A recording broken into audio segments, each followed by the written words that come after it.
इस स्कूल की प्रेम school love story कहानी को याद करने के बाद मेरे दिल हलचल होने लगता है। ये प्रेम कहानी मेरी खुद की कहानी है। चलिए जानते हैं। उस समय मैं अपने स्कूल में पढ़ता था। मुझे पढ़ाई से काफी लगाव था। वैसे तो मैं पढ़ने में उतना तेज नहीं था, लेकिन मुझे और भी पढ़ना था और पढ़ाई में तेज होना था। जब मैं नई कक्षा में गया तो मेरी कक्षा में एक लड़की आ गई। वह देखने में मेरे लिए किसी परी से कम नहीं थी। उसको देखते ही मेरा मन तेजी से कांपने लगता था। अब मुझे ज्यादा पढ़ाई भी करना था, क्योंकि वह लड़की पढ़ने में काफी तेज थी। इसके लिए मैं काफी मेहनत के साथ पढ़ना चाहता था, लेकिन मुझे न जाने क्या हो रहा था। मुझे कुछ समझ में ही नहीं आ रहा था। सारा दिन और सारी रात मैं उसके बारे में सोचा करता था। उसके बारे में सोचकर मुझे अच्छा भी लगता था, लेकिन जब मैं पढ़ाई के बारे में सोचता था तो मुझे बहुत ज्यादा गुस्सा आता था। मैंने एक बार सोचा कि इसके बारे में मैं अपने दोस्तों से कहूँ, लेकिन मेरी हिम्मत नहीं होती थी। इसी सब के चक्कर में रह गया और मेरी कक्षा का पहला परीक्षा सामने आ गया। मेरी तैयारी कुछ भी नहीं हुई थी। जब मैं परीक्षा के लिए अपनी कक्षा में गया तो मुझे खुद पर काफी गुस्सा आ रहा था।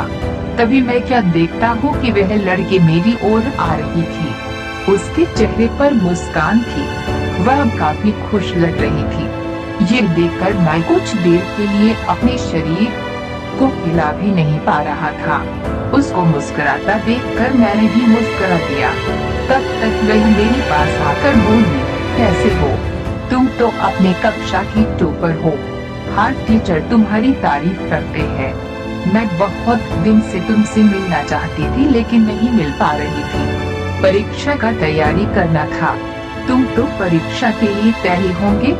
मैंने धीरे से कहा, हाँ, मैं परीक्षा के लिए तैयार हूँ। इस पर उस लड़की ने कहा, बहुत ही अच्छा। इसके बाद वह आगे अपनी सहेली के पास चली गई। मैं बस देखता रह गया। अब परीक्षा के लिए प्रश्न पत्र मिला। मुझे उस प्रश्न पत्र में कुछ भी समझ नहीं आ रहा था। बस मैं उस लड़की के बारे में सोच रहा था।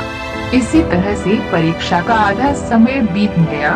तभी मुझे एक आवाज सुनने को मिला। वह आवाज मेरे पीछे से आ रहा था। जब मैं पीछे देखा तो वही लड़की, अब मैं जमीन पर नहीं बल्कि आसमान की सैर कर रहा था। उसने बड़ी ही धीरे से मेरा नाम लेकर कहा, पेपर नहीं देना है क्या? अभी तक तुमने कुछ भी नहीं लिखा है। इस पर मैं कुछ बोलने वाला ही था तो फिर से वह लड़की बोली, अगर पेपर में कोई सवाल नहीं समझ नहीं आ रहा है तो मुझ गवाह की मदद ले सकते हो। इसके बाद मैंने अपने प्रश्न पत्र को हल करना शुरू कर दिया।